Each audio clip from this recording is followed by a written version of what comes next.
গরুর মাংস, ঠিক আছে, গরুর মাংস ধরো যেই হোক আমি যখন রান্না দেব তখন মশলাটা আগে তৈরি দিয়ে নিতে হবে।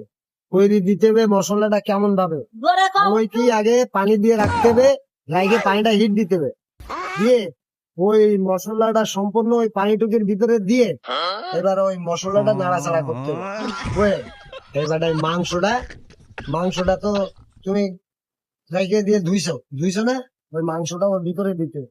দিয়ে ভালো করে ভাজি করতে হবে, বুঝলে, ভালো করে ভাজি করে এখন দেখবা যে কষে গেছে, যখন কষা কষা হয়ে গেছে তখন হাফ গ্লাস মতন পানি দিয়ে আবার নাড়াচাড়া করবে। নাড়াচাড়া করার পরবর্তীতে এবার তুমি যে যে ভুনা দিবা তারপরে ওই ভুনা দিয়ে নাড়িয়ে ছেড়ে একটু পানি ঢেলে দিবা হালকা করে, দেখবা যে গাঢ় ঝোল হবে, ঝোলটা গাঢ় হবে।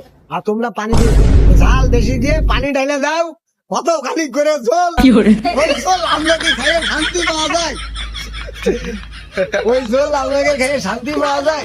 খাবো না তোমার ওই ঝোল তুমি নিয়ে আমারে নিয়ে চলো বাড়ি যাই, মুড়ি মাখাই খাও। মুড়ি মাখায় খাও।